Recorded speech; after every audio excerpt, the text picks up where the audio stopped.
Podcasting from Astrolab Studios, this is Continuum Drag, a weekly podcast where we revisit sci-fi, fantasy, and just plain weird shows that have faded from the collective consciousness and didn't quite make the impact that they intended. This week, Galactica, 1980, episodes 5 and 6. Collins, you heard anything from them roadblocks yet? No, sir. I just have to figure they're still in the county. Of course. They can't leave. What? They can't leave, Sheriff. The children in the clinic. Clinic? Heck, if they kidnapped them kids, they wouldn't worry about leaving them behind. They've probably drugged the kids to keep them from talking. No, Sheriff. They are not drugged, and those are not ordinary children, and that's why there's no record of them. Come on, let's go. Hey, guys, just like I told you, them body stealers have moved into those poor unfortunates. Knock it off, Collins. I want you to alert all units, tell them to stop searching the cars, and close the highways. Close them? You heard me, I said close them, till I get to the bottom of this nonsense. Ho, ho, ho! Welcome to a very festive edition of Continuum Drag, the podcast that explores the ghosts of science fiction past. Oh, very nice. I'm Luke Ebenezer, here with my co-host, Jordan Cratchit, who just keeps begging me for this podcast off so he can spend time with his little cripple boy, Tiny Jake Cardigan. Oh, I really enjoyed all of that. At first, when you said I'm Cratchit, I'm like, I have to be Cratchit, but I like that. Sorry, what was I going home to? To see your tiny cripple boy. Ah, that was it. Tiny Jake Cardigan. Little Jake Cardigan. I named him Jake. Yeah, like Tiny Tim, but Jake Cardigan. And is he? We won't even. I was gonna go into what his disability might be. His disability is illiteracy. Right.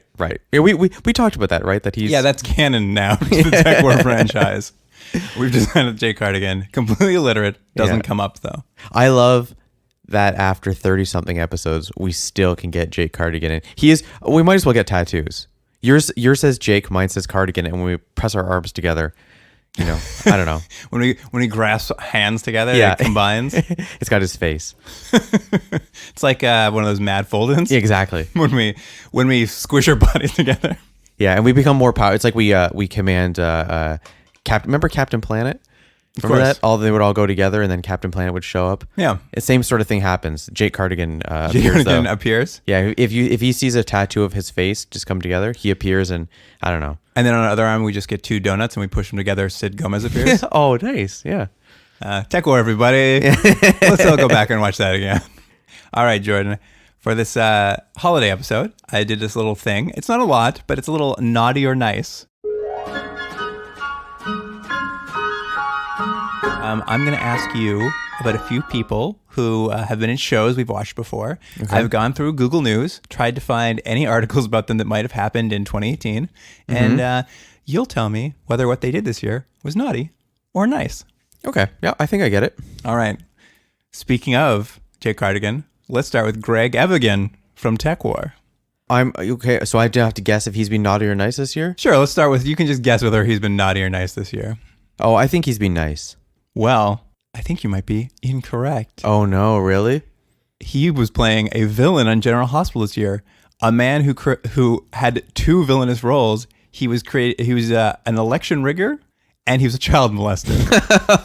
No, that's funny in itself. I don't know why that's funny. Well, I know why it is. But I thought we were going to talk about like them personally. I thought you're like, when you said, oh, no, wrong. I'm like, oh, no, he struck and hit someone with a car and killed them. But like, no, he's been playing evil roles, what you're saying. Yeah. I mean, let me put it this way. There's not a lot of news about the people in the shows we watch. Right. So some of these are a bit of a stretch. Right. Anyway, so he played, what were the two things again? He was a villain on General Hospital whose dual villainous role was to rig an election. I think about fracking, maybe. I had to read some weird General Hospital news sites.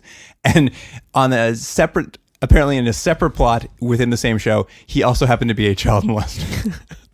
That's terrible. Anyways, that's funny. Now, Greg Evigan himself, not naughty. But the character he played, very naughty. Right. Okay. Well, I'm 0 for 1. 0 for 1. All right. Here we go. You want to move on to the next one? Yeah. Also from Tech War, Bascom himself, William Shatner. Naughty or nice this year? Oh, I think he's been naughty. Well, I said nice for this, but it could go either way. Okay. He just released a new Christmas album. Oh. Is it like out today? Yeah. It's out this month. It's a brand new William Shatner Christmas album. There's a music video for him singing Rudolph the Red-Nosed Ranger or something. He's really gone all in that. Close enough. He's gone all in the like tongue in cheek. Like he knows that it's bad or something, but he doesn't mind cashing the checks. Yeah, he has a good time. He's just out there living his best life. He's like 87 years old. Yeah. He's like Stanleying it up out there. Too soon. Too soon to remember him. Yeah. All right. Oh man, 0 for 2. Only 2 more left, Jordan. All right, I gotta get these 2 for 50%. Now, let's see what you think of this. From Space and Beyond, Kristen Cloak or Lieutenant Vanson. Nice. I agree, or at least the internet agrees, because it said she was nice this year because she wrote an episode of the new X-Files that had a 100% Rotten Tomato rating. She wrote one. She's a writer? She wrote a single episode of X-Files. Now, well, I mean, this is a separate podcast. We've talked a little bit about the X-Files. The episodes I've seen have all been terrible, the new ones, but... I mean, all I'm going by is the Rotten Tomato... And people liked it. Okay, well, good for her. Apparently it was a bit of a Black Mirror episode where they had to deal with the internet. How did she get into that writer's room? Her husband, James Wong. Yeah, I know. But I mean, that's not fair. I could see she could be a writer. Like, Yeah, okay. I'm just saying. But she didn't... The writing room she got into, she's not writing on General Hospital. She's writing on his show. fair enough. I mean, it's not my fault you didn't marry James Wong. Yeah, that's true. Wait, he shouldn't even marry James Wong. Morgan. So I don't know how. Maybe she just got in there on her own merits. Oh yeah. Well, there you go. Well, it shows me what I know. Yeah. Well, yeah. I you know what? I'm gonna cut most of that stuff out. Yeah. Well, not good for her. All right, let's move on from that. Also from Space Above and Beyond this year, our final one, Joel De La Fuente. Wang. I think he's been. I'm pretty sure he's in The Man in the High Castle, right? I think that's the show he's on. So I'm gonna think he's naughty. All right, I actually have to leave this up to you because you're the only one who's seen Man in the High Castle in this room. I haven't seen it, but I read the book. Oh, I thought you had watched it. No, I've never seen it, but I read the book. Oh, we were talking earlier this week, and you said you'd finished Man in the High Castle, and I assumed you meant the TV show. Oh no, it's the book. Well, then neither of us will be able to know whether this is naughty or nice, but he's returning for a 4th season of the show. Do you know who he plays? I have no idea. I assumed you had watched it, and you're going to tell me whether that was a good thing or a bad thing. Oh, well, I think he's a bad guy. I don't know why. I just do. Anyways, 50%. I think I did well in this. Yeah, this was quite a segment. I liked it. We decided who was naughty, who was nice, based on their year. You know how hard it is to Google search these news these people? A lot of people it's just like the only news hit they get all year is it's their birthday today. Well, it'd be like searching you or I. Yeah. Nothing's going to come up. Nothing's going to come up. I have a Googler for myself. Do you? Yeah. I learn a lot about a farmer in like some state who's doing some new farming techniques. Oh, and a lot of football I once players. saw another person with my name, and he came 3rd in a pie eating contest. Oh, that's pretty good. Yeah, I wasn't first, but I mean, he's still on the podium. For having your name, that's like a first. Yeah, I've never won any pie eating contest. 3rd place. That's Jordan Delic first. Yeah, all right. That's sad. I won a science fair once. What did you build? It was on crystals. So it was a fake science fair.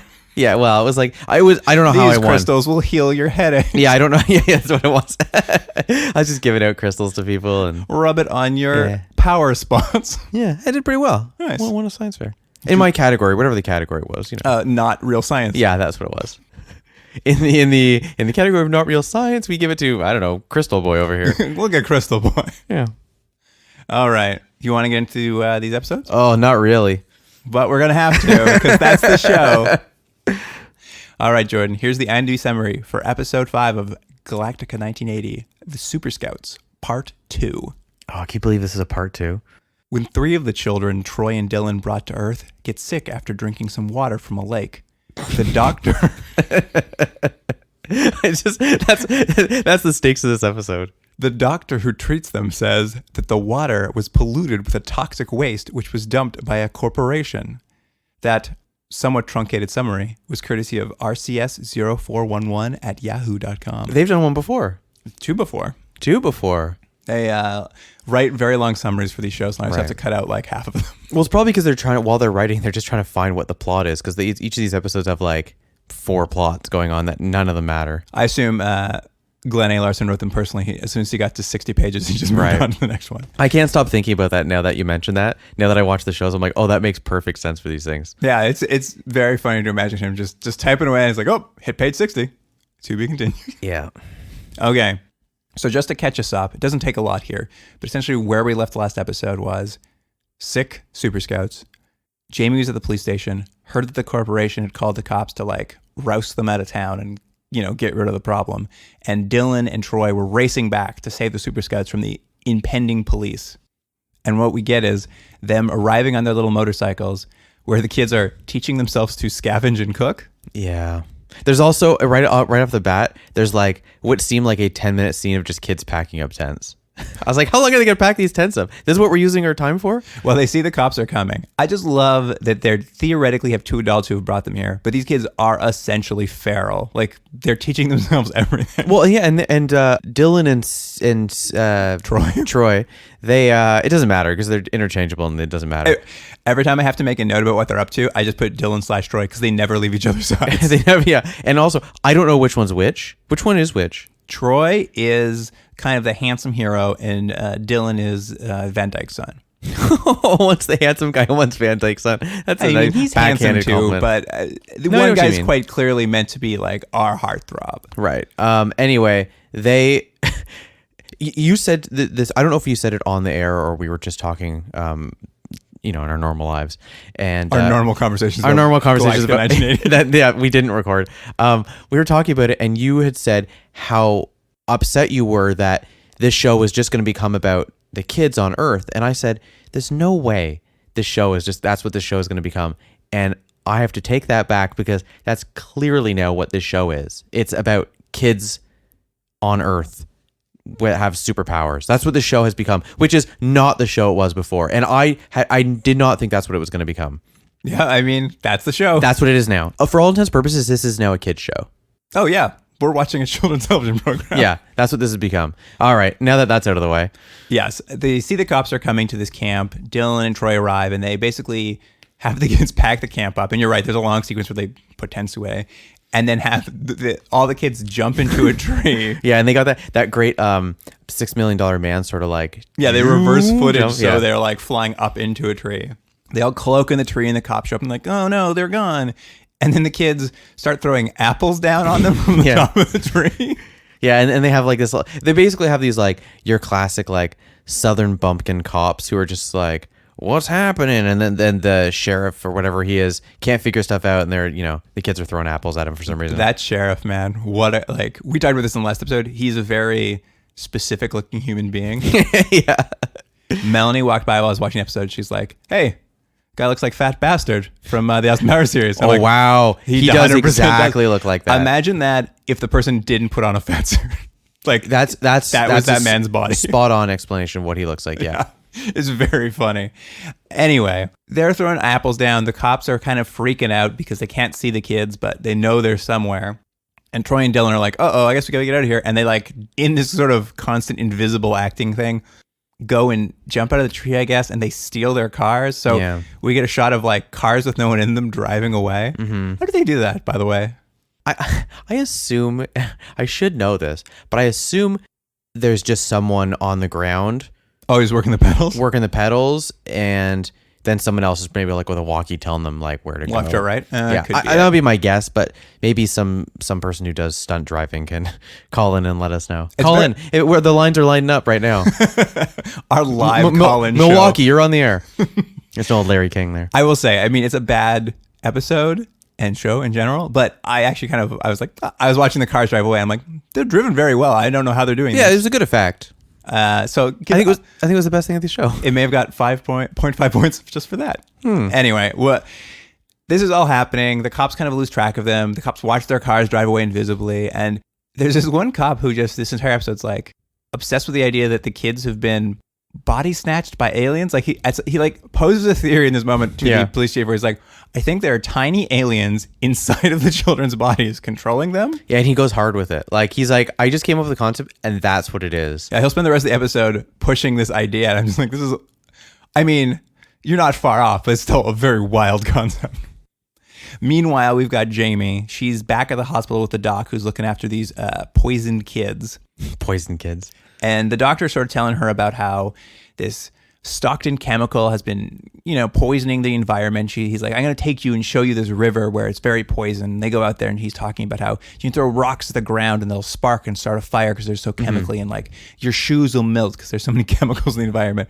It's like badly, badly poisoned. You would assume at this point, though, the kids have been, they're still living in the same park. They're still living there. You'd assume they would have had much more or many more cases of illnesses if literally it's melting shoes and stuff. The soil is so polluted, but they just had the two dumb kids who they drank sewage water. Right. I mean, they seem fine. They're scavenging. The other kids are quite good. They're quite smart. Those apparently. apples they were using to throw at people, those were maybe because they were just so full of chemicals. Well, the doctor is talking to Jamie about sort of the poison in the environment. It was really weird. This car pulls up and all these plant workers spill out and start threatening them like, you're going to lose us our jobs. And I'm just like, okay, this is a little bit weird. But like, the way that like you'd have in an environmental movie, like they show up and yell at Aaron Brockovich or something. Yeah, right. They show up and start yelling at them. And then Dylan and Joy pull up. They're like, hey, don't yell at our friends. And I guess to the point that the kids are super strong. Apparently, Dylan and Troy are also super strong. What they basically are, they're Superman. They've come from Krypton, and everything. And the Earth's sun helps them be stronger for some reason. So they're now Supermen. Yeah. That's what they are. They throw one of these workers across the field, and they all sort of are like, "Oh, are we going to fight? Are we not?" With very little effort. Basically, the fight happens. The guy goes fight, and Dylan and Troy, doesn't really matter which one, just grabs the guy and throws him like no. And he's like, "Who's next?" And they're like, "Woo!" That's what happened. That's the scene. Yeah. And then it's at this point, a fourth party shows up. A van pulls up, and Mr. Stockton himself from the chemical plant jumps out of the van. I was just like, is this a central meeting place? Like, I know. It's just, they're on the side of the road. I know. It's just like, we need all the characters there. It's the same thing where like the school bus just pulled up for no reason onto the park. It's like, guys, we're already here. We're set up. The lights are here. We're not moving. Yeah. He diffuses the situation with the workers, and he's like, all right, Doc, Jamie, Troy, Dylan, you all follow me back to the police headquarters, and we're going to get this sorted out. So they kind of all get in their vehicles and drive away. But at the sheriff's office at this point, Colonel Seidel, the military man from the previous episode who quizzed the kids about UFOs, he shows up to ask the sheriff if anything strange has been going on. What's his deal supposed to be? He's like, I wrote down that he's like a Lieutenant Gerard or Javert. It's like he's got to get his man sort of thing, but like, it's why? Not clear. Who cares? In the next episode, someone will mention it's like, your job is to search for UFOs for the government. But it's not clear why that's his job or how he got that job. Like, he's clearly supposed to be like the villain, but I don't know what his motivations are at all, other than he's top brass. National security, my friend. Yeah. That's his motivation. Anyway, they start having this conversation with the sheriff. The sheriff sort of tells him about the kids and the chemical plant, them going to the hospital. And Colonel Seidel's like, hey, what we should do is go to that hospital. We'll wait for Dylan and Troy to show up, and we'll catch them there, because not only are they potentially aliens, but they also robbed that bank. So we still haven't dealt with that yet. Right. So he did give all that Nazi gold back, though, right? Oh, he didn't take it, remember? Oh. I forgot that we proposed that's how it... it was Nazi gold. Well, I guess we didn't propose. Our guest proposed that idea. Yeah. The rest of the gang, meanwhile, is driving to the police station when the doctor's CB radio in his car goes off, which is... Everyone has a CB radio in their car, which is very, 80s. I thought it was like, right. Oh, yeah, I guess when you didn't have cell phones, you just had a CB radio in your car. The nurse is calling from the hospital to say, hey, you got to get back to the hospital. The kids that they have there are dying. Yeah. So essentially everyone now turns around and it's a race to the hospital. And there's one thing, I don't know if it's in this scene or it's a little later, the nurse goes like, she's waiting for the doctor. She's like, I just didn't know what to do. And I thought, call another doctor. You're in the hospital. Why can only this one doctor deal with these kids? Like, the kids are dying. He's like, but he's on lunch, so I guess this kid's going to die. Well, I think that's the idea with the CB radio. I think he's the only doctor, and it seems like he's the only doctor for several hospitals. Right. All right. Well, then she was right. She didn't know what to do. Yeah, she had no idea what to do. And they get back to this hospital and kind of go see the kids. And this part blew my mind. The kids die. I know. The kids actually died. And I was like, they're not really going to die. But they died, and it's like, oh, wow, this show's got balls for 10 minutes. For 10 minutes. It's very good because they show them, they're like, they're dead. And they stand very nonchalantly, just continue a conversation over these dead kids. I'm like, whoa, you guys seem very nonplussed that all three of his children have just died before you got here. But I guess what it is Troy and Dylan kind of let them know, hey, they're only dead by Earth standards. Their brainwaves may be gone, but on Galactica, that's not a problem. So I don't know what it takes to kill someone in Galactica. Maybe someone who knows the original show can explain this, but is that a thing? They're like, oh yeah, his heart brain's stopped dead. and his brain's gone. But that doesn't mean anything. We can bring him back from that. This is easy. It's a little cut on his finger. They'll come back and they'll have terrible job of remembering things, but they'll pretty much be the same when they come back. Because Mr. Stockton's still with them and he's kind of trying to be like, that's not my fault. These dead kids, not my fault. He feels a little guilty and they are able to talk him into, he's like, hey, we can save these kids. We need you. We need your van. And we need to drive up to the highest mountain we can find. So he kind of like takes them into his van to go find this mountain. Of course, before they leave though, as seems to be becoming a theme of the show, Troy and Dylan turn to Jamie and say, hey, can you go babysit the rest of those kids wherever we left them? The writers of the show, or the writer, whoever it is, have decided we have to have these children in this show, but they have no interest in actually doing anything with the children. So it's a lot of just push them to the side. At least in these couple episodes, just like, all right, here they are. Oh, they're over in a park somewhere. It's like, well, why do you even have the characters here? And 12 of them at that. It's so many characters Right. to track. There's way too many to develop. We don't know what their names are or anything about them, but they're there. Hey, 12 kids. What more do you need to know? I guess. It's really great because they're loading them in the van and they have to basically call up to Galactica to say, hey, we need your help because your medical skills are required down here. And Dylan uses a communication device, but he wants to send it on a, encrypted signal. Mm-hmm. How does his signal get encrypted, Jordan? Doesn't it just like get faster and squeakier? Yeah, essentially it just speeds up his voice until he sounds like a chipmunk. Yeah, he'll never crack that code. And it just shoots it up into space. And it's funny because at some point, NORAD's listening. They're like, we don't know what this is. I'm like, just slow it down. You'll figure it out. You can do this. I believe in you. But Dr. Z and Adama pick up this signal and they're like, okay, we got to go save those kids. Sorry, fleet. We're both Dr. Z and Adama seem to be leading the fleet. And they're both like, we've got to abandon the fleet and go back and save those kids. I'm like, one of you could go, or you could send someone. But it's kind of cool because they use Dr. Z's new invention, a brand new spaceship. I assume it's brand new anyway. Yeah, they said it's like, they said that it took all the resources they had, I guess because now they don't have a planet, and to build this thing, and what does it look like, Luke? I mean, they call it the anti-grav ship, but it looks exactly like a flying saucer. I actually like the look of it. I like the look of inside it. All the scenes we were in the flying saucer, I thought, I'd rather this be the show than on Earth. But what was weird about it is, I think the whole idea is, it looks like a flying saucer and it comes down. That's going to be what people see. It's like a UFO sighting. But they don't really play with that. Well, it's funny because even in his lead up to them both being like, because Dr. Z's like, I'm going to go with it because I need to make sure it goes well. And Adama's like, well, I can't let you go by yourself. I'm going to go too. I thought for sure this was them setting up this idea that Galactica is, leaving Earth to hide it from the Cylons. I thought they were going to build this. It's a new set. It's a new ship. And I was like, oh, okay. For the rest of the show, Adama and Dr. Z will always be nearby in this UFO ready to come down and help when required.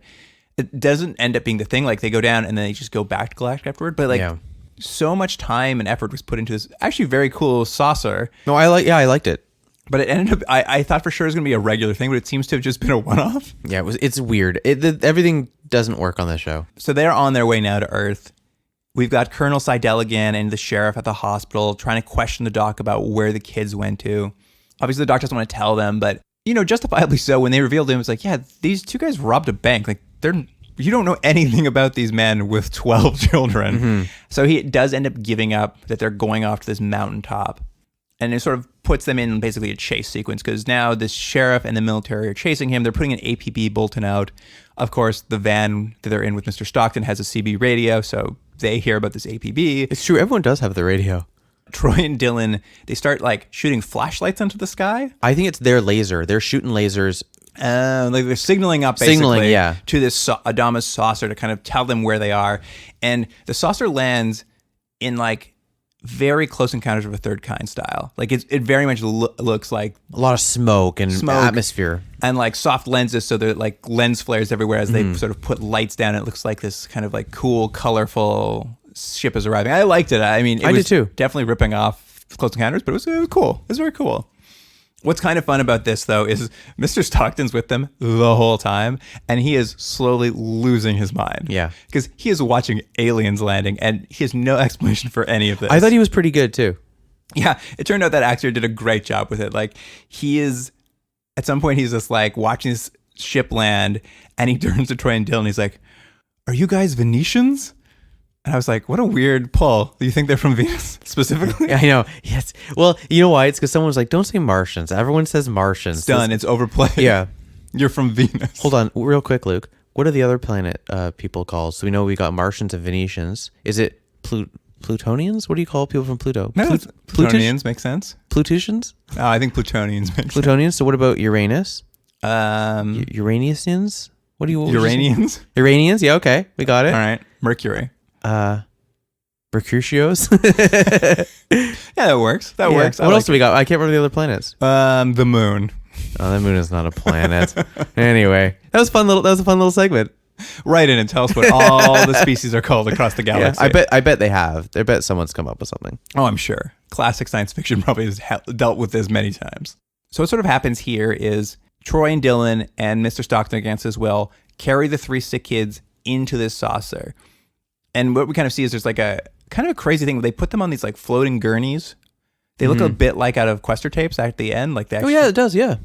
And there's sort of, it's very spooky. It's like, it's lit in a very specific way. Like there's doctors hovering over the kids. It kind of looks more like an alien abduction moment than it does anything else. Yeah. And because there it's like, you almost don't see anything around them, just like dark and the table lit and all the people around. That's it. I think that is what they were going for, a very alien abduction, because that's what it looks like with the general. Mr. Stockton, sorry. Yeah, the guy who runs the chemical plant. Yeah.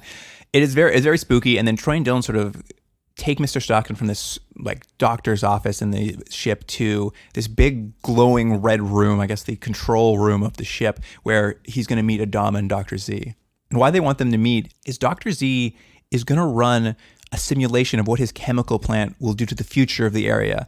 They're kind of like, they want to show him what he's doing to the world with his like environment. And since we know now, they can just run these like very realistic simulations. Well, here's the thing. This is a little bit different than the other simulation, though. The other simulation would have just been like, here's a fictional thing of what happens. But this is different because this actually shows the CEO guy, whatever his name is, Stockton? Yeah.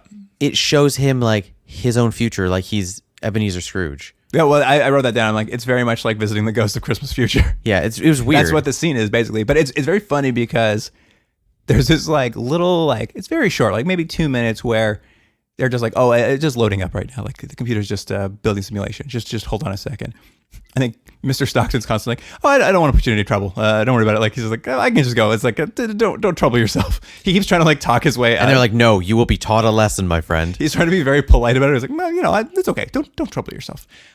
But they load up the simulation. It's just like a video feed, and they kind of show, shots of industry polluting the environment for a while. Very much like the first one, like just like broad shots of the Earth. But it does push in very specifically onto Mr. Stockton's life in 1990. And camera flies over a funeral where everyone's sitting there watching it, and it hovers over, and then he sees himself sitting at the funeral, and he's just like, haha, I'm not dead. He's so excited. He's excited he's not dead, and he's like, I look good. And I was like, he's very pleased that in 10 years he's still doing well. Great. But what he comes to realize is that he's attending his own son's funeral. It is very funny that we're doing this at Christmas, because I was like, this is very Ebenezer Scrooge. Yeah. Anyway, this gives him a big change of heart. He's gonna change his ways. He's gonna fix his chemical plant. And do they imply that the kid died from his environment? His kid works at the factory, basically. Right. So it's his kid working in the factory eventually kills him. But it was like something like he fell into a vat of acid. It had nothing to do with pollution, right? Yeah, he's the Joker now. Yeah. His son was, what's his name? In Batman? Yeah. The character was Jack Napier in that movie. Oh, right. Yes, Jack Napier. Yes, that's exactly right. He's Jack Nicholson from the first Batman movie. That's his son. It's the same universe. Yeah, same universe. Except that in this case, they stop it with the simulation. The entire Batman movie took place in the simulation. Oh, nice. Fuck you. Wait, I'm sorry. We can keep going with this. No, it's fine. All right. So then Batman Returns, where does that take place? It all takes place in the simulation. We're all living in that simulation. Anyway, Adama says they have to go now that the kids are fixed, because every hour they spend on Earth increases the possibility of a silent Holocaust. Huh? Yeah. I don't know. Hey, they're like, hey, wait, there's a ship down there we've never seen before. Holocaust time. As Cylons do. Anyway, they boot Troy, Dillon, and Mr. Stockton off with the 3 kids who are now healed. And essentially, as they're doing that, the ship leaves, and Colonel Seidel with the sheriff arrives just in time to not see the ship, basically. And Troy and Dillon have disappeared, and Mr. Stockton kind of covers for them because he's a good guy now. It's Christmas Day, and he's buying a turkey for his workers. And we pop back to the police station now. They're sort of frustrated because they've lost their key suspects. But what they find there is, in the intervening time, Troy and Dillon have stopped by the police station, and they have left a box full of gold to repay the bank with, and like an apology note. And because that's how it works. Well, it's very funny because the sheriff, it's basically just like the sheriff's like, well, case closed, I guess. Yeah. Let's move on. But I mean, they really are just trying to find a way to the end of this episode, because the episode ends with them finding Jamie. She's taking the kids to a Waffle House. Yeah, she's like at an IHOP. They're all the kids are eating waffles for the first time. And the first thing Jamie and Troy say to her as they drop off the 3 now healthy children, they're like, Jamie, we got another mission we got to go on. So can you take off the kids a little longer for us? That'd be real cool. And she's like, me, kids, woo. I mean, these guys, they're really fucking awful. I do like the, like, they're just like deadbeat dads. Like, I know I left you with all these kids, but like, sorry, baby, I gotta go. Well, it's so funny because they set up her as some sort of reporter, like sort of sidekick or like side character in the show in the first episodes of this thing. And now they've introduced the kids. Her whole role now is like, you're now their babysitter. Yeah. That's going to be your job on the show. Well, she's a woman. She can't go on adventures. It's insane. It's insane. And like, just before we go to credits here, Dylan is like making a joke, and then one of the kids like throws a waffle in his face. That's how the episode ends. And it's like, ends on like, can you believe this? Can you believe our lives? I mean, yeah, this show has become a very bad children's show. I mean, it wasn't great before, but I'm telling you, in comparison to the time traveling, like Quantum Leap style thing at the beginning, this is exponentially worse. I agree with you. Yeah. It's got, again, you said it before, and I thought there's no way that's what this show is going to become. And it's 100% what it's become is a weird, bad kid show that sort of has something to do with Battlestar Galactica. Yeah. And I mean, let's get into episode 6 right now. But this kind of shores up the idea this is going to be about these kids, because this whole episode is all kids. Yeah. That kid just threw that ball. Half a mile. No, it wasn't that far. It was probably an optical illusion or something. Or something. Kid's got an arm like Nolan Ryan. What's going on? The child is a genetic mutation. A what? It's a once-in-a-lifetime thing. The kid can throw a ball through a tank at a half a mile. Fabulous. Listen, I'm ready to roll. You just have that kid do it again, okay? No, not yet. I have this thing very carefully choreographed, and I'll tell you when to shoot. Yeah, but Jamie... Hal, this could mean an Emmy, maybe even a Pulitzer Prize. Trust me. Right. You just give me the signal. So here's the IMDb summary for episode 6, Spaceball. Treacherous Xavier, the renegade Galactican, in disguise sends Troy and Dillon on a phony mission so that he can take as hostage the earthbound Galactican children who Jamie has entered in what turns out to be a hilarious out-of-this-world charity baseball game on Galactica 1980. That summary was courtesy of Anonymous. Because they were very embarrassed by what they wrote. They were embarrassed that they watched the show and then wrote a summary for it. But it was a hilarious out-of-this-world baseball game we're going to get to watch this episode. Yeah. Jordan's face is his hands right now. It's just, I don't know what this episode was. I don't know what this is. It's really amazing because the first 3 minutes of it is kind of Adama giving a little bit of a recap of what happened in the pilot and then kind of what happened in the reboot of the series in this sort of second set of episodes where the kids are introduced. He's kind of trying to tie together the time travel plot from the original with the new Space Scouts plot from the second kind of set of episodes. It feels like it was tagged on though, doesn't it? Doesn't it oh, this is such a weird show. We're going to lose viewers. So let's have him explain why they should be watching this. Yeah. Well, I guess it's very much it seems like, as we know from reading some of the stuff we've read, they did the first 3 episodes. They went to series, but they're like, hey, we don't like the time travel. Do something else, maybe with kids. Did 2 new episodes where they really focus on these kids they're introducing.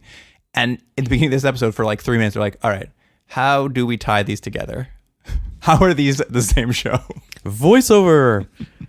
Essentially what happens is a Lieutenant Nash lands in a Viper to give Troy and Dylan a very important mission. I very much liked this Lieutenant Nash character because he sounded like a Dracula. I wrote, I know he's the bad guy because of his accent. Yeah, he's got like a crazy Dracula accent. Like there's no way he was ever going to be a good guy. Yeah. I was just like, you know what I'd like to see? A show where there's a good guy, but this is his accent. Like it's a real hard life for him. Well, he had the accent for like love of every villain in 1980s cartoons. I was like, well, I know he's a bad guy. He sounds like Skeletor. Of course he's a bad guy. Essentially, the important mission is he tells them that Xavier came back to 1980 from, I guess, the American Revolution where we last saw him leaving to. And Dr. Z has programmed the Computron in this Viper to like take them off to somewhere secretive where they're going to fulfill this mission. And I was just like, okay, so what happened in the American, like I just like the idea that Xavier went back. No one went to stop him, but he still failed somehow. Like there was nobody there to prevent him from like doing whatever he's going to do with his future technology. Still didn't work out. Immediately when he got there, he like tripped on a tree stump and like twisted his ankle. I was like, oh, Back to the Future. He, like fell face first into a cow patty and was like, wah, wah. But they what's this guy's name? Lieutenant Nash. Lieutenant Nash. He tells them though. He goes. It's a urgent secret mission is how he refers to it. A very, very urgent secret mission. And Nash promises he will help take care of the kids while they're gone. And so Troy and Dylan climb onto this Viper and they're like, we'll be back soon. And he says out loud to them, I wouldn't count on it. Does he? I didn't catch that. It was very funny. I'm like, you just said that out loud to them. I wouldn't count on it. Can you imagine that you're doing like a favor for a friend or something? Like, yeah, you could borrow my car, and you're like, all right, well, see you in a little bit. Like, I wouldn't count on it. You're like, I'm not taking this guy's car. I mean, there's part of me at this point, just I guess out of just like hope that the episode wouldn't go exactly where it was looking like it was going, where I was just like, maybe this guy is a good guy, and he's just like really bad at social interaction. Like he's just like, no, it's just gonna take a while. What I like though is, can I give the spoiler of what this is? Let's spoil it. It's okay. Fine. So Lieutenant Nash is actually Xavier in disguise. Now, we've never explained that he can do this. There is a line later on. Dr. Z says it. Yeah. What did he say? He says that epidermal transfigurations are real easy. Yeah, that was it. So that's the way around it. But what I think, and Luke, maybe you'll disagree with me. I think what it is they just couldn't get the actor back. So they went, screw it. We'll just have someone else play the part. And to get around that, he can change how he looks now. I have a feeling he's going to come back again looking like someone else in this series. It's very possible. I thought it was very funny because I'm like, you could have just changed the actor. I wouldn't have noticed. Well, they did it with Z, so why do they care? I know, right? You're right. They changed Z to a different actor and they didn't explain that. Maybe that's it. He had epidermal transfiguration. Yeah. He's like, I would like to be a couple inches taller. Anyways, so that's the basic thing is he's sent them off on a death mission, and so he can. Well, here's his what plan. I assume was so he can molest these children. Yeah. Well, here's his plan is this thing he's sending Troy and Dylan off on, the autopilot that he set basically just flies them into space and then just breaks down. Like the entire Viper just breaks down. And here's the thing. I actually thought that was a pretty decent plan. One, because we know they're stupid. It worked. And they got up. Actually, the idea of sending someone up and into space where you have no resources and then having it break down and them like suffocate to death. I was like, that's actually a pretty good plan, especially for this really bad show. Yeah, I mean, it's fine. And then he's going to go get the kids and kind of hold them hostage. All with the intention of negotiating with Adama for both sets of lives so that he can be left alone to live in 1980 in peace, basically. That's what he's hoping to do here, is negotiate with Adama so they'll let him just live on Earth in 1980 and just do whatever he wants. Yeah. And that's the thing, that basically, and I think Adama says like, but what's the guarantee you're not going to like screw things up? And he's basically like, I'm not giving you a guarantee. I just want you to leave me alone and do what I want to do. Yeah. He promises he will live by intergalactic laws, whatever that means. Yeah. So the core of the episode, and really where we spend almost all of it, is with Jamie babysitting these 12 kids, who apparently she's been doing since the last time we saw her. Yeah. Well, because they mentioned she like hasn't been going to work. They actually mentioned that thing we joked about before. She has not been going to work, and she's a terrible employee and somehow is still working. Yeah, well, that's it. We start with her going to UBC. She's got all 12 kids with her. Yeah. She has to leave them down in the studio so she can go to a meeting, and where the kids proceed to dismantle a television camera to like show how it works. Like they're like super geniuses. Yeah, they're geniuses. So she's like, guys, just like take care of yourselves. And then they're like, oh, let's learn how the cameras work. And then they're geniuses. Yeah, they disassemble a camera. a camera guy walks in and like sees they've destroyed this camera and flips out, and he like runs off. And when he comes back with like people to be like, look, these kids broke this camera, they've reassembled it already. And they like, it's very funny because they like gaslight this poor cameraman. They're like, nothing was ever wrong. You're clearly confused. Yeah, they really screw with people a lot in this show. I have a question though. Am I wrong? Was she not working for a newspaper before though? No. It was always television. Oh, okay, so that's my mistake. Yeah, no, it was always television. And while she's back, Mr. Brooks gives her a new assignment. He's like, hey, can you go cover, let me read this so I can get this properly. A story about a kid's baseball camp for the underprivileged that's run by a former baseball player with one arm, Billy Ayres. I didn't catch at the beginning that he only had one arm until there was a scene with him. He was walking. I was like, what is that? Oh, he's missing an arm. But it was that classic, like, he just put his arm in his shirt. Yeah. And I was like, so why? Because basically they have to go, he was supposed to be this great baseball player, but it just never happened. But I was like, you didn't have to have him missing an arm. So we know what happened. He apparently lost his arm. So yes, that would have affected being a baseball player, unless he's Jim Abbott. Remember Jim Abbott? No, I don't know. Jim was a pitcher, only had one hand. Oh. Yeah. Anyways. So he could have been fine. He could have been fine. I think the whole arm is tough. But why did they just it's like they just were like, well, no one's going to believe he could be a baseball player. Get rid of his arm. Well, they really tease like he could have been a great, but they never tell you why until you finally see him and he's just missing an arm. Like, oh, well, yeah, that probably would hurt. They never tell you how it happened, though. That's what I mean. Like, what was it, a saw accident? He was doing some carpentry. Yeah. This, of course, is the perfect assignment for Jamie because she can bring these 12 kids with her. And it's great because she explains to her boss, is like, oh, these 12 kids, they're those orphans from the chemical plant story I was just doing who I still have with me. I know. I was like, do her coworkers think she's adopted 12 orphans from the previous story she worked on? The implication is they're orphans. And by the way, what is the word we're supposed to be using for orphans now? It's not orphans. Yeah, it's orphans. It's still orphans? Yeah. We're allowed to say that? Yeah. Okay. I don't think that's politically correct to say orphans. Okay. I don't know. It just sounds weird. Anyways, I think everyone just assumed they're orphans. So they don't have parents. No one cares that someone else is taking care of them. That's basically what they're it just is. like, oh, good. They have a mother now. Yeah. An unwilling mother. So Mr. Brooks is excited because that's a great story because she can tie together this baseball story with their previous chemical plant story. It's like she can't tie it together. I don't know how she's tying it together. The only thing that ties together is the reporter has the same children with her. That's what ties together. Like it'd be like on the article, like, by the way, I also have these children. I keep them from every story. But of course, the baseball camp is going bankrupt, and to save it, it'll need to win the California Regional Little League Championship to survive. Did any of this make sense? Because they really pushed it. Like, I know it's like your classic like sports movie where they really need to win because of blah blah blah, and there's all these obstacles in the way, and are they going to win the big championship to save whatever? But it doesn't work in this at all because they're like, they need to win this championship to save the camp that's for underprivileged children. But if they don't, the developer's going to buy the land, and they also can't lose the game because the generals. I was like, what is happening? And who cares? It is a very convoluted way to basically just do a baseball episode. But yeah, the camp is in trouble. It needs to win this championship to do this. The kids have just arrived there. But let me ask you, how's winning the championship change anything? Well, Billy Ayres puts it this way. He says, if they don't win, people won't donate money because they're not a good baseball team. But if they do win, people will like their charity and give them money. At some point, he even says, he's just like, I'm finally starting to convince people that sports are important.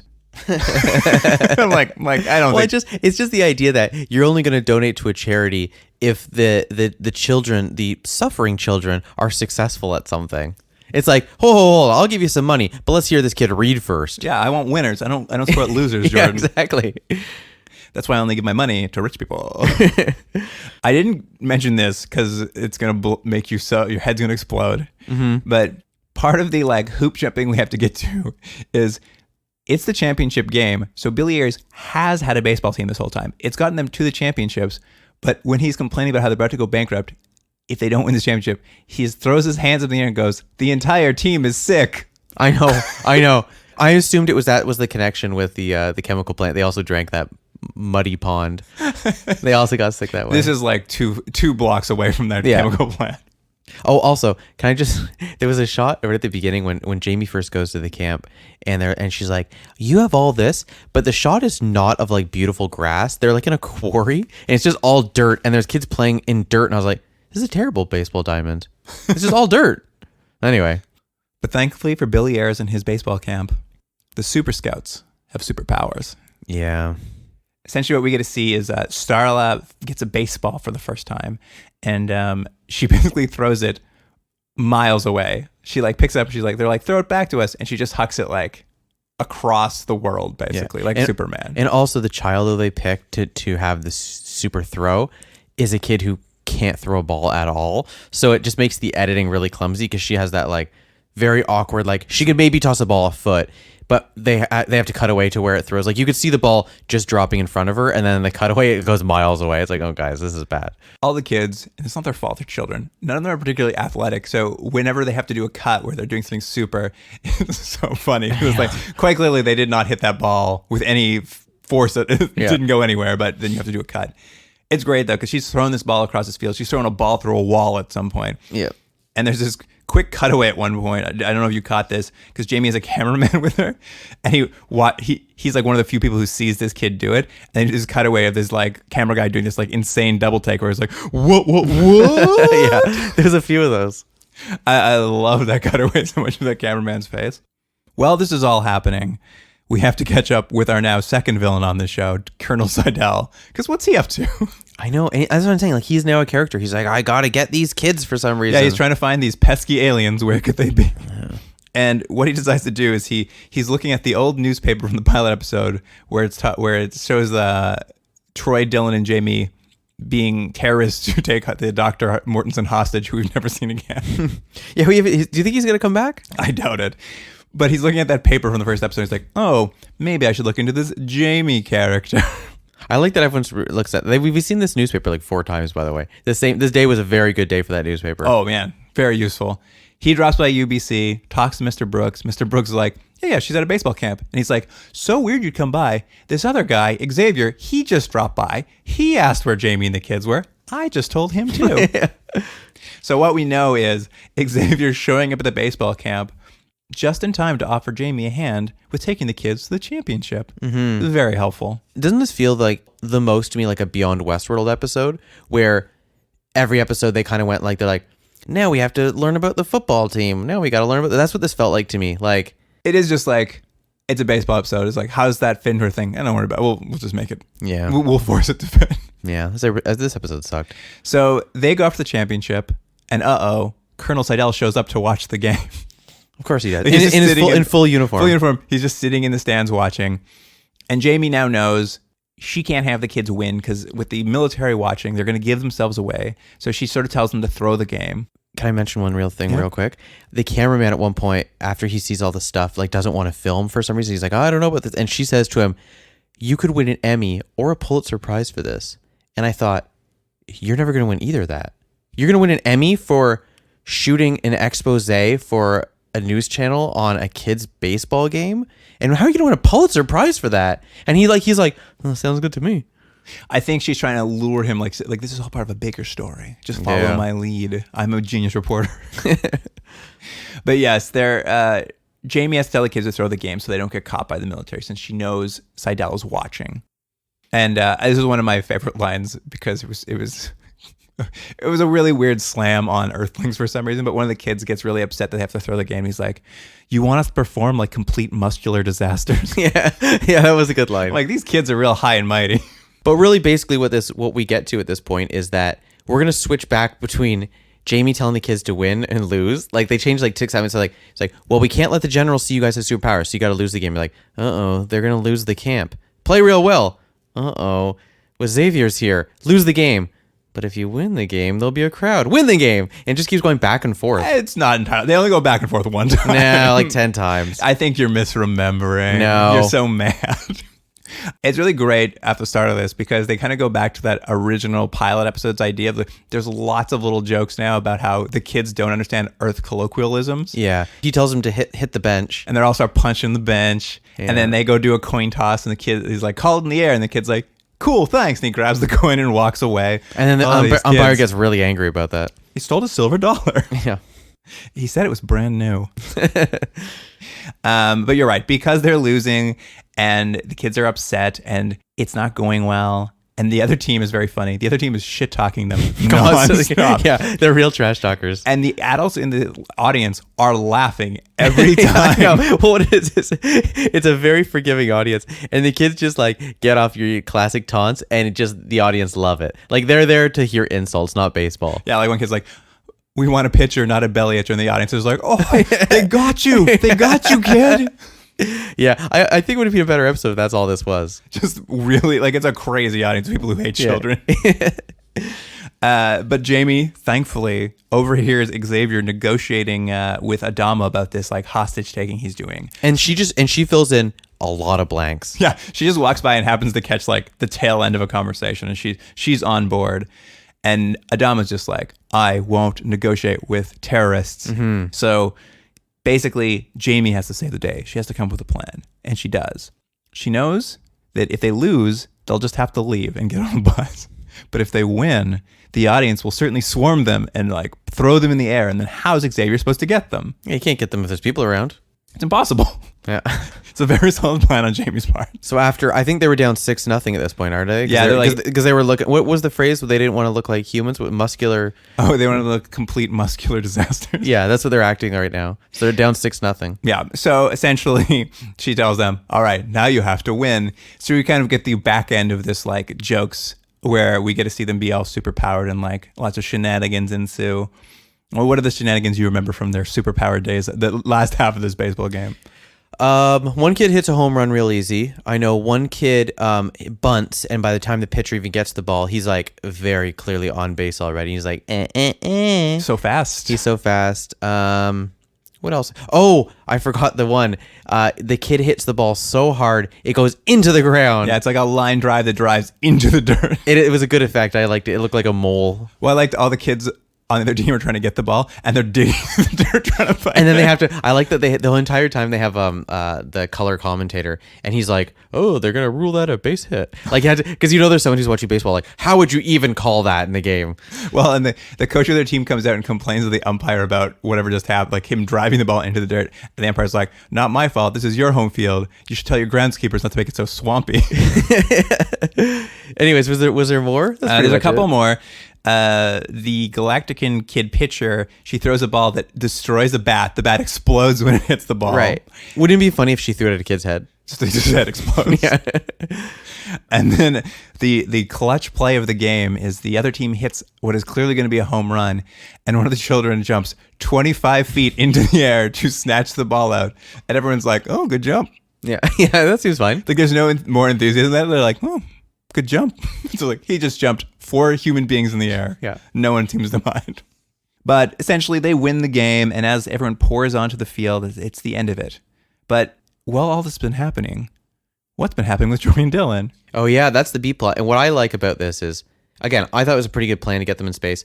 They just keep cutting back to Troy and Dylan sitting in a plane being like, oh, better not use any oxygen. And then they decide like one's going to sleep, one's not going to sleep. Yeah, they have naps for the entire episode. They both like keep going to sleep. They're like, it's your turn to nap. But what these two idiots are so dumb. They wait until they're almost entirely out of oxygen, and then they're like, why don't we fix the plane? Yeah, they're essentially having naps, waiting to asphyxiate. Yeah. And I like what I like though. It's like, I don't know. Again, it does. I don't know who's who. But Troy's just like, it's me time to sleep, and then he just like closes his eyes and goes to sleep immediately. And the other guy's like, well, this will be boring for the next 12 hours. I'm like, why are we seeing this? Well, he does say he's like, talk to you in 8 hours, and just goes to sleep. He just goes to sleep. But yeah, so basically you cut back to them a bunch of times, and a lot of them they're just sleeping in the plane. It's the worst thing ever. It's so funny. And then when they're just about to die of oxygen, of lack of oxygen, they're like, maybe we should just fix the plane. So they get into their like spacesuits. Did you like that? Because they're going to do a spacewalk to fix it. Yeah. They take off their Egyptian helmets and put on different helmets. I know. At one point though, they take off the Egyptian helmet in the plane, and I was like, so they don't need those on? Well, just for show. Well, they don't have any glass, so they just put them on because it's a style thing. They like it. Yeah, it's fashion. They can't go outside with them. They don't need them in the line. It's also they wear them on the motorbikes too. That's not helping them at all. And anyway, yeah, they go outside. they fix the Viper, and then they kind of like, well, let's head back down to that baseball diamond and see what's going on. Yeah. Quick side note here, though. It's very funny because Adama's like negotiating this entire time with Xavier. No one knows where Troy and Dylan are. And Adama really at one point is just like, I wish we could launch a rescue mission, but Troy and Dylan never told us where they left the kids. Yeah, like, it's a kind of a line. And I'm like, oh yeah, nobody knows where these kids are. Yeah. These guys are the worst Guardians. Yeah. Well, but they do keep mentioning this, that they're, what do they say? They're like our most formidable warriors. They say something like, I'm like, are they? Just having naps. Yeah, they're just having naps. Waiting to die. Just like, well, this looks pretty bad. It's like, oh, you're stuck in quicksand. What are you going to do? I guess I'll just finish this book. Like, do something. Anyway, back on Earth, Xavier's furious with Jamie because the kids won the game. And he drags her to the dressing room to kind of, I don't know, threaten her for interfering with his plans. And while he's doing that, Colonel Seidel sees them going off, so he follows them into the dressing room, and now the two of them are kind of like caught in this little argument about something. And 10 seconds after that, Troy and Dylan also bust in the dressing room, and it just starts like a chase laser fight. Like Troy and Dylan are shooting at Xavier's shooting back. They're running around a gymnasium of some sort. Mm-hmm. Colonel Seidel gets shot at some point.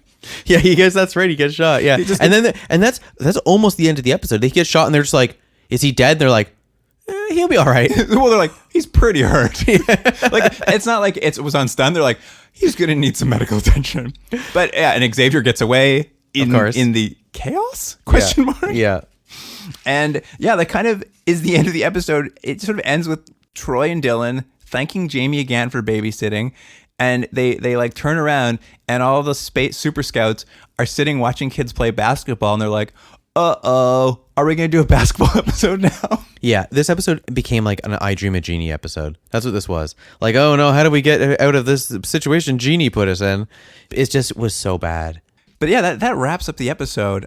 There were two weird things that came up. They're actually in both of Oh, I know what you're going to say. These things. First of all, we'll get into the first one because you know what I'm going to say, is both episodes end, the episode ends, and a blue screen comes up, an intertitle, with a sentence of dialogue on it that says, the U.S. Air Force stopped investigating UFOs in 1969. After 22 years, they found no evidence of extraterrestrial visits and no threat to national security. Why is that there? I was like, do you think this is a documentary? It's as if they were like, guys, people are going to think this is real, and so we better throw this disclaimer up so we don't get sued. I thought when I saw it in the first episode, I'm like, okay, that's a really weird capper to this, but at least that was about the government chasing UFOs. The second one... It was about baseball. Still on, before the credits come up, this one intertitle comes up to assure us that the government has never found UFOs. I'm like, what is this? I know. This show is something else. It's insane. The other little thing I noticed in the credits, and I'm not sure if you noticed this, the credits for the Super Scouts, 3 of them are Glenn Larson's kids. Oh, really? Yeah, 3 Larsons in Super Scouts. Right. I bet she's that girl who can't throw. She's probably one of them. Star sign, what's her name? Starla. Yeah. Very strange. But yeah, I don't know. Do you want to do some ratings and give your final thoughts on these? Yeah, okay. All right, Super Scouts Part 2. 3.5. 3.5. It didn't need to be it didn't need to be a 2-parter. I was actually really terrified that the next one was going to be a 3rd part. I was like, please don't keep extending this. To be continued. Yeah, to be continued. Anyways, I gave it a 3.5. It's just boring. As a standalone episode, there's nothing here. You know what? It's better than the first part, for sure. Do you think so? Well, if only for the UFO and the landing. That's the 3. They get 3 marks for the UFO. And Mr. Stockton, the chem plant guy, is very funny. Actually, like it was very fun watching him deal with aliens and watch this video. Like some of those stuff worked much better than I think the first episode worked. So obviously a bad episode. Like, you know what? I'm gonna give it a 4. I don't know exactly why. I like that you're like defending it, giving all the things, and then you give it a 4. I know it's still bad, but there was I liked it more, I think, than the previous episode. I can't remember what I gave that. So I can't remember either. It must have been lower than 4 though, so I'm gonna give it a 4.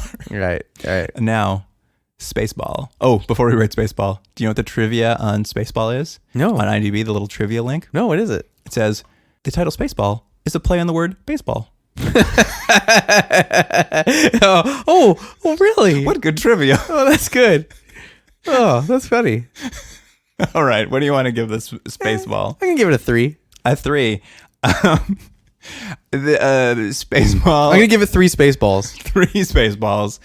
Spaceball is what I feared this show was going to become. As a stupid little like 1980 TV show about kids playing baseball, who cares? It'd be like a 5 or 6. But this is not what this show is. They've now just made this into something else. So 3. Since the time travel pilot, the show's denigrated to this. It's a 1 for me. Oh, that abuses me. This is gonna be this. I think we've had the show that's gonna have the worst scores of all time. Oh, this is insane. The show is so We only have 5 more episodes. I know it's almost over. We're like so close to the end. I think 4 more episodes. Right. We're so close to the end. Oh my god, it's so crazy. It just how much it changes in the course of so few episodes. But let me ask you this: do you find it boring though? A little bit. Sometimes it is, right? Well, but here's the thing: It's fun to talk about afterwards. yeah, I think it's fun to kind of laugh because it's dumb. Don't go watch it. Yeah, don't go watch it. It is kind of fun to think about in the post-mortem, but it's only 45 minutes long. But every time I start, I'm like, oh man, it's gonna feel like almost an hour. Well, it does have the one thing of older shows. Obviously, pacing has changed quite a bit, and it has a little bit of that, and just the story's told in a different way. But this is done in a way that I don't think I've ever seen a TV show written. The style is just so. It's just there's no real plot to these things. I mean, it's just stuff happens. It's like in that the oral history I read, the people who worked in the writing staff who didn't write any episodes, they're just like, he wrote them and he just wasn't a very good writer, and he isn't. He just starts writing. He knows where he wants to go, and he's like, all right, how do I get them to baseball? She goes to work.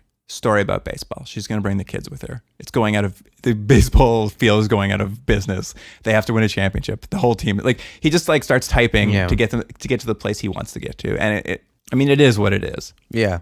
Anyways, I'm really starting to see why people who really like Battlestar Galactica were really upset about this, because this would have been. Can you imagine a show you really liked and they're like, yes, we're going to do another season, and it becomes a wildly different show? I will tell you in this Say We All oral history, almost everyone they interview who talks about how they love the Battlestar Galactica, when they talk about 1980, the first thing they say is like, Bad News Bears from Space episode. This is the one they focus in on as being like, what's wrong? Like this episode kind of encapsulates, I think, what everyone was just like, they couldn't believe what this show was. Well, maybe that means they're going to get better from this point on. Well, certainly this, I think, might be the nadir, because everyone really focuses on this as like what was wrong with the show. So at least they've forgotten about the other ones, I guess. So we'll see what happens moving forward. Well, you know what? We know the show's bad. It's still fun to kind of watch and talk about. So hopefully there's at least some more fun, ridiculous moments that we can chat about going forward. Yeah. Well, Jordan, I mean, it hasn't come up much in the episode, but it is the holiday season. Mm-hmm. And that's a good time to remember the people in our lives. Okay. Jordan, I just want to tell you, you're an excellent co-host and a wonderful friend. Oh, that's very nice. Thank you. Happy holidays. And you know what? I got a little something for you. Oh, he's actually reaching into a bag. Oh, it's a present.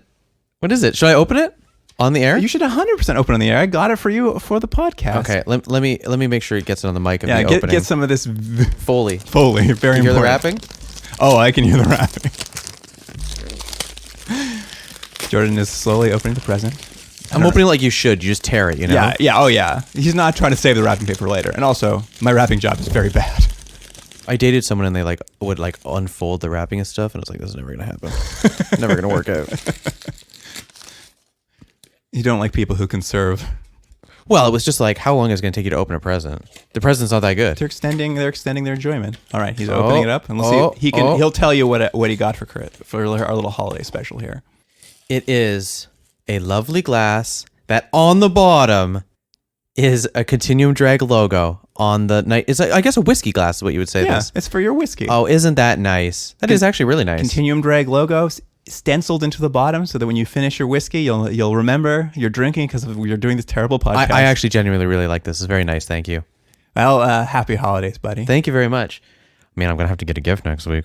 Oh, you don't have anything for me? I don't have any. Yeah. It's in the mail. It's in the mail.